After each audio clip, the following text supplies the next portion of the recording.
예, 우리 사회에서 좀 목소리 낸다 하는 사람들 얘기 들으면 주로 하는 얘기가 뭐냐면은, 젊은 층의 이야기를 경청하라. 이런 얘기가 많이 나옵니다. 그러니까 나이 먹은 세대는 젊은 세대를 이야기를 경청하라 이거죠. 그러니까 왜냐하면 세대는 변하니까. 저도 물론 저서에서 나이 먹은 사람은 젊은 사람들한테 잘해줘야 한다. 왜냐하면은 다 인연이 있어서 태어났고 젊은 사람들은 들이 전생에 이 젊은 사람들은 이 나이 먹은 사람이 젊은 시절을 보았을 것이니 그런 경우가 많을 것이니 잘해주라. 그런 얘기는 저도 했습니다만. 하지만 잘해주는 거하고 경청해서 어쩌라는 얘기입니까? 따르라는 거죠. 그러니까 젊은 사람에게 맞추라는 거죠. 이거 그러니까 뭐 억압하지 말고 나이 뭐 그걸로 억압하지 말고 따르라 이거죠. 경청해서 따르라 이런 것이. 그러니까 그 상당히 좋아 보이고 굉장히 뭐 너그럽고 그래 보이죠. 그러니까 따르고 그러면 그거 어쩌라는 얘기입니까? 젊은 층을 따르라고.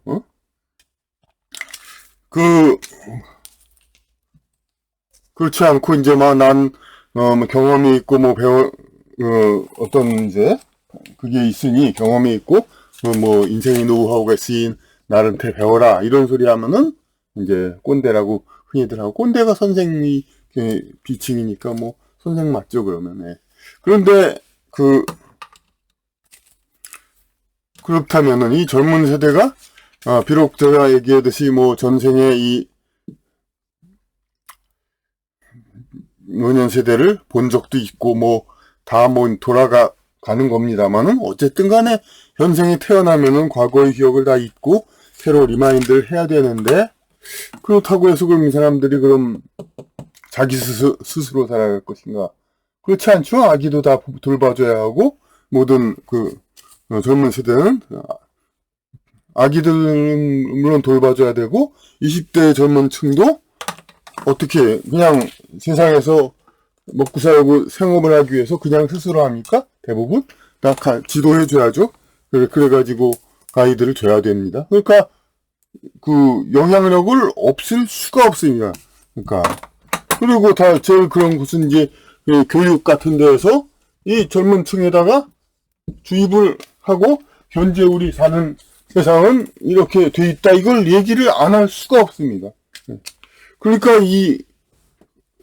여기서 맹점이 뭐냐면은 기성세대가 젊은 층에 영향을 안 주고 젊은 층의 얘기만 경청하고 이렇게 되는 게 애초부터 불가능한 겁니다. 그러니까 최소한의 가이드를 줘야 합니다. 그러니까 그럼 가이드는 어떻게 줘야 되느냐가 문제인데, 그 가이드가 전체로 제한이 되는 겁니다. 그러니까 결국은 젊은 층은 경청하라 이런 얘기가 자꾸 얘기가 되니까, 그러면은 기성세대 이렇게 쭉 있고 젊은 층이 있어요. 그럼 이제 어차피 세상 사는 사회에서 이 전 단위적으로 이렇게 영향력이 올 수밖에 없습니다. 그런데 이렇게 자꾸 이렇게 자기 생각을 이게 주입시키라는 것은 잘못이다, 꼰대다 그래가지고 이렇게 잘라 먹습니다. 하지 말라. 근데 완전히 없앨 수는 없습니다. 살아가는 거 가이드 중에서. 그럼 딱 하나 최소한이 뭐가 되냐면은 바로 이제 교육제도입니다. 교육제도 초중등학교는 어차피 다닐 수밖에 없죠. 그럼 그 초중등학교를 통해서 기성세대는 젊은 층에 영향을 줄 수밖에 없습니다. 결국은 다른 영향력이 다 없어지니까 기성세대의 그렇게 젊은 층 경청하라 젊은 층 위주의 세상 그런 얘기를 하다 보니까 딱 하나 교육제도만 남는 거죠. 나머지는 다 뭐 X세대, MZ세대 하면서 그냥 그 시대에 따라서 히피 세대 옛날부터 그냥 이 세상을 좀 뒤엎으려는 세력은 계속해서 젊은 층은 새롭고 다르다, 뭔가 그냥 그들을 따라야 된다. 그렇게 자꾸 주장을 했습니다. 그렇게 아무리 그래도 교육제도는 남게 되죠. 그럼 결국은 그러니까 이 기성세대의 전방위적인 영향력이 다 천해지고 오직 교육제도의 영향력에만 남는 겁니다. 그러니까 결국은 왜 그렇게 그냥 그 역사 교과서 국정화, 초등학교 한자 교육 이런 거 가지고 그냥 극성이고 요란 떨고 그러니까 교육제도에 이렇게 목숨 걸고 전부 그러는지를 우리는 이제 이해가 하게 되는 겁니다. 그러니까 그럼 이제 교육제도만 제일 그럼 영향력이 있으니까 교권도 제일 세고 교사들 영향력이 그럼 절대적이겠네 하는 그런 생각을 또 하게 되지만은 지금 얘기가 또 그렇죠. 이제 교권 침해 가지고 교권 침해 한들 지금 생각은 옛날에야 선생님 박봉에 힘들다. 물론 뒷돈 있었지만은 그렇지만은 지금은 교사들도 힘들어도 그만큼 많이 받으니까 더 힘들지 않은 직업이 어디 있습니까? 이렇게 생각하면 됩니다. 그러니까 교사가 있는데 학생이 교단에서 이제 드러누워 있기도 하고 여러 가지 많습니다. 그러니까 이 교사 개개인도 결국은 아까 그 전방위적 기성세대의 영향력 배제 이런 거에 포함이 되는 겁니다. 교사들 개개인은 많은 성향 이런 것이 어떤 기성세대로서 영향력을 주는 것도 결국 제한이 되어 있습니다. 교사 개개인 그 자체는 그러니까 하나의 월급쟁이, 고임금 월급쟁이일 뿐이지 그 학생한테 특별한 존재가 아닙니다. 결국은 또 뭐가 남냐면은 교육제도에서 이 교과서만 남는 거죠. 왜냐하면 학생들은 교과서는 절대적으로 생각할 수밖에 없으니까. 그래서 역사교과서, 국정원이 각종 교과서 이런 거에서 이 절대적으로 이렇게 집착을 하게 되는 거죠. 그러니까 우리가 이런 어떤 교육이라든지 그런 문화 이런 쪽으로 그러니까 편향적으로 세대를 그러니까 흰 세대를 어떤 특정 권력 세력이 이렇게 자꾸 만들어내는 거죠. 이렇게 그런 것이 이제 여태까지 진행되어 왔습니다. 그러니까 무슨 젊은 세대는 한글을 위주로 좋아한다. 한글 세대다. 그렇게 얘기해서 젊은 세대는 나이 안 먹고 나중에 학문을 하고 고급 사고를 안 한답니까? 그러니까 어린이로 그대로 남는다면 한글 대충 써도 되지만 어차피 지성적인 교류를 해야 되고 일부 지도층 그러면은 한문자 아니면 영어를 택해야 되고 결국은 영어를 해가지고 무슨 이 나라를 이제 전통을 없애자 그 얘기밖에 아니죠. 그러니까 그런 걸 갖다가 젊은 세대의 취향이냐 얘기했죠. 그리고 일전에 어떤 논문 몽고에서 어떤 사주를 받았는지 지원을 받았는지 하는 어떤 대학원생 논문에서는 몽골이라고 이제 여태까지 몽골이라고 불렀지만은 몽골이라고 해야 된다. 그거를 이제 얘기했습니다. 몽고 사람들은 이제 어쨌든 몽고에다가 얘를 붙이니까요. 그러니까 그걸 따르자 이거죠. 그러니까 그런데 사실은 이건 몽골이라고 여태까지 우리가 2000년 불렀는데 몽골이라고 하자는 거는 갑자기 영어 표기를 따르자는 것이지 무슨 그렇다고 해서 이 사람들 발음하고 저때 맞는 것도 아니고 특히 중국에서는 이 건설어 마을 발음이 많기 때문에 몽고에다 아 붙이기가 훨씬 쉽습니다. 그럼에도 불구하고 내몽고 자치구에서 몽고에 아자 안 붙이죠. 그러니까 그럼에도 불구하고 한국은 이제 이거를 그냥 단지 영어 기준에 따르다는 건데 그걸 마치 주체적인 걸로 생각하고 그렇게 얘기를 하면서 그 논문을 쓴 사람이 대뜸 한다는 소리가 그냥 몽고에 익숙한 9세대는 좀 어떻게 생소할 거다 하지 그런 소리를 합니다. 야, 9세대가 뭐가 어쨌다는 겁니까? 그러니까 몽골하고 부르면 9세대다 이거죠. 이미 지나갈, 죽어서 사라질 9세대다 이거죠. 그 앞으로는 몽골이라고. 지들이 그렇게 정해놓고서는 이제 앞으로 신세대는 바꿔야 된다 이런 식으로 얘기를 합니다. 저도 이제 사실 20년 전에는 그걸 따라서 몽골이라고 불렀습니다만 그렇게 발음하기 힘들게 그렇게 부를 필요가 없습니다. 몽골하고 하면 그만이지 그거 누굴 눈치를 볼 게 돼 있습니까? 우리가 2000년대 쓴 말인데. 그리고 몽고하면 또 송골매라는 수누리말 단어라는 게 생각나죠? 근데 수누리말이라는 게 뭡니까? 그러니까 그 한자어가 아닌 거가 수누리말이라고 하는 거죠. 그러니까 그 중국과 공통된 여러 가지 뭐 국가, 역사 이런 단어들은 다 중국에도 있는 단어들이니까 이것은 아주 순수한 순수한 우리말이 아니고 하늘, 구름 이런 식으로 중국에 없는 단어가 이제 진짜 순수 우리말이다 이런 얘기를 상당히 주입시켰죠. 그런데 송골매도 순우리말 그렇게 하고 우리는 당연하구나 이렇게 생각했지만 아니 몽골에도 있는 말이니까 그게 어째 순우리말입니까? 그러니까 중국에도 있는 단어는 순우리말이 아니라고 하는 우리가 독도를 우리는 독도 한자 안 써도 아시죠? 예, 한자로 부르지만은 일본은 다케시마죠. 다케시마가 뭡니까? 대섬입니다. 대나무섬. 예, 대섬. 그러니까 대나무라는 그런 말과 섬이라는 말은 결국 일본에도 공통된 단어죠.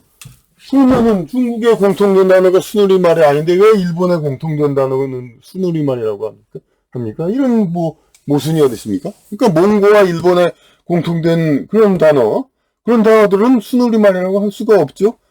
우리만의 고유어가 아니에요. 다만 그러니까 그들 세력은 뭐냐면 이때까지 한반도의 그 역사에서 남북으로 치면 북방 유망민과 이제 중원 농경민이라고도 볼 수 있지만 중화문화 그것보다도 이 북방에서 이렇게 터키까지 이렇게 쫙 올라간 이제 일본 이제 우랄 알타이어족이라고 있죠. 그리고 여기 중화 문화가 있고 중화 문화. 그러니까 근데 한반도에는 여태까지 중화 문화 세력이 신라 고려 백제 이렇게 조선까지 전부 이 상류 문화 를 이루어왔죠. 그러니까 이 주변적이고 우랄 알타이어족은. 근데 이제 그 어떤 줄다리기에 불과합니다. 한반도를 이제 우랄 알타이 이런 이제 유목민과 이런 그런 우랄 알타이어족이라고 이제 일본까지 이어지는 이런 세력으로 이제 줄다리기 하는 것에 불과하지 어느 쪽이 순수한 우리말 이렇게 얘기할 수가 없는 것이죠. 둘 다 똑같은. 그러니까 이런 가치관 이런 것을 자꾸 이렇게 주립시키고, 지금은 좀 덜하지만, 유구한 역사 이런 거 생각 안 하고, 우리는 신생국이라는 그런 얘기를 하고, 특히 이제 좌파도 아니고 보수를 자처한 쪽에서, 5천년 우리는 가난하고 아프리카보다 못 살았다. 이런 소리 하고, 이런 소리는 어디서 나오는 겁니까? 이제 조선시대까지 우리 국가 민족의 주류가 되지 못했던 세력들이 자기네가 새로이 주류가 되기 위해서 기존의 그런 우리 역사들을 폄하하는 거죠. 조선은 당파 싸움만 해서 망했다. 아니 어느 나라 국내에서 당파 싸움 없는 게 있습니까? 미국도 지금 국내에서 당파 싸움하고 있는데. 그리고 조선은 500년이나 지속된 나라는 오히려 세계적으로 이제 드물죠. 그러니까 오히려 망하지 않은 나라가 어디 있습니까? 그러니까 이 정도면 성공한 나라지. 그리고 당시에는 스웨덴도 노르웨이도 스웨덴 안에 복속됐었고 19세기 말 20세기 초 대제국주의 시대엔 전부 상대적으로 큰 나라에 전부 복속되는 것이 다 유행이었습니다. 아니 크지도 않아. 상대적으로 작지 않아도 인도도 이제 영국한테 지배를 받았고 그건 똑같은 상황이다. 인도가 영국한테 지배를 받고 그런 것은 과거에는 진짜 어떤 전체적인 세력이 작다 하더라도 전쟁과 어떤 권력의 노후화에서 앞선 세력이 얼마든지 큰 세력을 지배를 했습니다. 그러니까 영국이 인도를 지배했던 것처럼 어떻게 바로 나라는 구분 안 되지만 중국에도 만주족이 한족을 다 지배했죠. 청나라. 예? 수가 다수. 예, 그랬던 것입니다. 그러니까 과거엔 다 그랬던 시대가 있었던 건데 그걸 가지고 무슨 못나서 지배했다 맞춰했다 이런 거 가지고 과거를 폄하하고 예, 그런 것이 아니고 과거의 문화 이런 건 전부 우리가 승계해야 되고 그것을 계속 그것은 다방면으로 계속 이제 선대의지에는 내려와야 됩니다. 그런데 이런 것을 자꾸 쳐내고 그냥 젊은 층 얘기를 들으라. 이게 무슨 망발. 그래놓고 젊은 층 얘기 들으라는 건 결국은 뭐냐면 최소한의 교육제도 권력을 가진 자들이 젊은 층을 자기대로 만들어 놓고 나머지 모든 기성세대들한테 젊은 층을 따르게 해가지고 이렇게 세상을 이제 뒤집으라. 마치 모택동이 조반율이 그래가지고 젊은 층이 반항하는 것이 맞다 그런 식으로 해가지고 젊은 사람들이 동네의 어른들을 막 전부 소리 돌림 민민재판 해가지고 문화혁명 그런 거 비슷하게 아니라 똑같이 한국 같은 데서도 일부 문화 권력 대한민국의 역사를 없애고 영어권으로 넘기려는 세력이 젊은 층은 한자를 모르니까 젊은 층에 맞게 하라고 이제 전 국민은 대주입을 한단 말이에요. 젊은 층은 교육을 안 시켰으니까. 그래 놓고서 이제 이 전체를 좀 다르게 하고 이런 것이죠. 그러니까 이러한 세상을 바꾸려는 세력 이런 것들이 이제 자꾸 이런 구호를 내걸고 이렇게 우리의 생각을 이제 바꾸고 세상을 이렇게 바꾸려는 이런 거 바꾼다는 게 좋은 방향 바꾸는 게 아니라 한 일부 세력의 뜻대로 전체를 이제 전체를 돌리고 변형해 나가는 거죠. 그래서 소수의 세력이 이제 전체를 지배하는 이런 것을 다시 이제 되게 하는 거죠. 영국이 인도를 지배하고 만주족이 한족을 중국 대륙을 지배했듯이 그런 이제 소수의 세력이 어떤 전체를 지배하는 그러한 하나의 수법인 것이죠. 여러 세대 중에서 교육제대를 장악한 특정 세력이 젊은 층을 전부 그들한테 맞춰놓고 나머지 기성세대는 이 젊은 층한테 배워라. 이런 식의 이제 생각을 주입시키고 있는 것입니다. 그러니까 우리나라의 경우 이 세력은 이제 여태까지 이 나라에서 크게 지위를 갖지 못했던 여진족과 외구 세력이라고 볼 수 있는데 이들은 이제 국내의 빈약한 이제 기반을 어떻게 또 얻을 수 있냐면 우리나라가 이제 일본한테 지배를 받았다가 2차 대전에서 미국한테 패전을 하고 그랬으니까 그것을 패전을 해서 사실상 여태까지의 이제 국가 주류 세력이 몰락했으니까 이 외세를 그대로 받아가지고 미국 같은 이제 외세에서는 자기들 뜻대로 들어주는 세력을 바깥에서 계속 지원을 해주잖아요. 그러니까 이게 이런 세력 한자를 없애고 미국과 친미 영어 공용화를 하는 세력을 은근히 많이 지원을 해줍니다. 뭐 정부 관리도 그렇겠지만은 문화 세력 특히 우리가 K-팝, K-무비 잘 알죠? 그러니까 이들 세력이 전부 이렇게 국가 전문층을 변화시키고 우리 이제 국가 사회를 바꾸고 이런 것입니다. 이것을 민족주의 민족을 지키자 이런 뜻으로 그런 고리타분한 생각에서 그러는 것이 아니라 이것은 이런 과정에서 결국은 자기네 자체적으로 사고력을 키우지 않고 자꾸 외세와 섞여가지고 어떤 지적인 성장이 안 되다 보니까 국가 내 구성원들의 영적 성장 이게 잘 안 되는 겁니다. 차라리 우리나라가 학교에서 전부 영어를 쓰게 하고 일제시대 말에 일본어를 그렇게 했다고 하듯이 한국어를 쓰면 학교에서 매맞고 영어를 전부 쓰게 하고 그렇게 해서 모두가 영어를 쓰면서 영어를 일상 언어로 쓰고 그렇게 해서 그걸로 지적인 향상을 한다면야 뭐 똑같은 민주국가 될 수가 있겠죠. 그렇지만 또 그렇게는 안 되면서 식민지 언어를 쓰는 계층과 이제 어떤 지배층 언어를 쓰는 계층 이렇게 국가를 나눠 가지고 그렇게 해서 계속 원격 지배를 하는 것이 식민 지배니까 이런 식으로 계속 나아가게 되는 건데 좀 후반에 지금 뭐 용어는 좀 과장이 됐다고 볼 수 있는데 뭐 지금 그런 소리 하기는 하여튼 그런 이제 실제 체제가 뭐 얼마나 어떻든 간에 식민 지배 그런 식으로 얘기하면 또 과장이 돼 있지만 그런 이제 문화적인 그 영향력과 왜곡되고 그런 건 우리가 항상 생각을 하고 올바로 이제 해나가도록 해야겠습니다.